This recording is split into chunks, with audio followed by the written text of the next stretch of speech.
प्रणाम। आज हम वार्ता करेंगे योग के बारे में।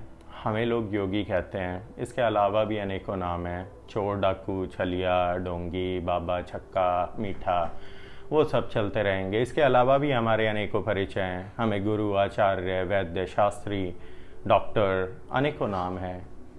कलारी पट्टियों की विद्या ग्रहण करने के बाद हमें उस रूप में भी गुरु देखा गया, लेकिन असली परिचय हमारा सिर्फ योग है। योग आत्मा और परमात्मा का मिलन है। उस योग को प्राप्त करने के लिए क्या करना होगा? यम नियम याद हैं?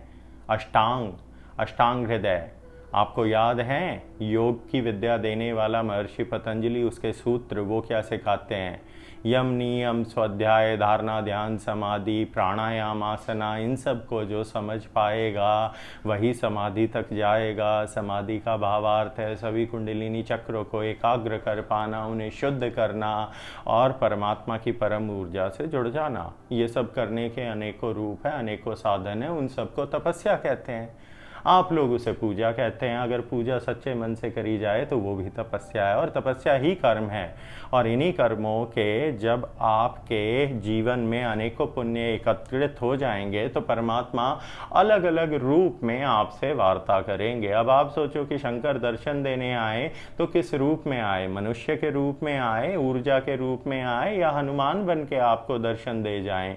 दर्शन वास्तविक दिए जाएं जिसमें आप उन्हें छू पाओ, या फिर आपकी दृष्टि में निद्रा की अवस्था में दर्शन दिए जाएं? आपके लिए परमात्मा है क्या? हर एक मनुष्य भौतिक, देविक, आध्यात्मिक, इन तीन अर्थों के अनुसार पूरे संसार को समझता और देखता है।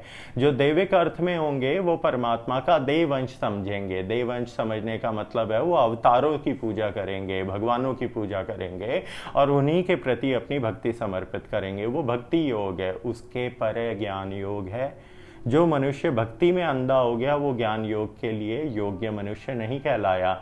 इसीलिए परमात्मा उन्हें तो दर्शन देंगे नहीं। और जो बाकी कहते हैं कि मेरे सपने में आया और मेरी इच्छाएं पूरी हुई, तो तुम तो हमेशा कुछ ना कुछ मांगते रहते हो। तुम भिखारियों के सपने में ही आएंगे नारायण। क्या 800 करोड़ आत्माएं हैं, कितनों को दर्शन देते फिरे?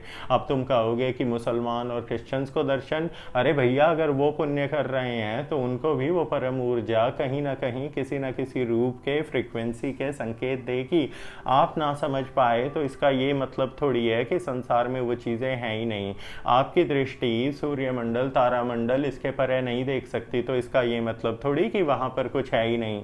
यानी को गैलेक्सी, ये ब्रह्मांड, ये मल्टीवर्स, ये सब अब कैसे मानने लग गए आप? ये सब सनातन है।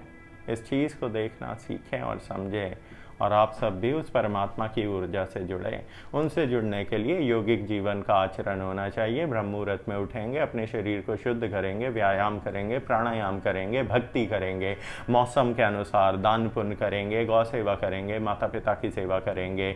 अपने परिवार के अंदर रहते हुए एक सन्यासी का जीवन जो व्यतीत करेगा वो संपूर्ण योगी कहलाएगा। संपूर्ण योगी अपने कुंडलिनी चक्रों को नियंत्रण में कर पाएगा, अपनी निद्रा को नियंत्रण में, अपनी हार्ट बीट को नियंत्रण में, अपनी काम वासना को नियंत्रण में। क्योंकि जब ब्रह्मचर्य का पालन होगा तो आप किसी स्त्री के साथ संभोग नहीं कर सकते, क्योंकि जब ऊर्जा का आवागमन होगा तो आपके कुंडलिनी चक्र क्षीण हो जाएंगे। इसीलिए तो इंद्र उर्वशी, मेनका, रंभा को भेजता था तपस्वी मुनियों की साधना भंग कराने के लिए। इसका भावार्थ आप लोग नहीं समझ पाए।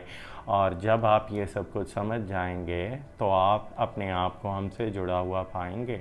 जब तक वो नहीं होगा आप इस जीवन में हमारा असली परिचय नहीं समझ पाएंगे, क्योंकि हम आपकी बुद्धि से परे हैं। प्रणाम।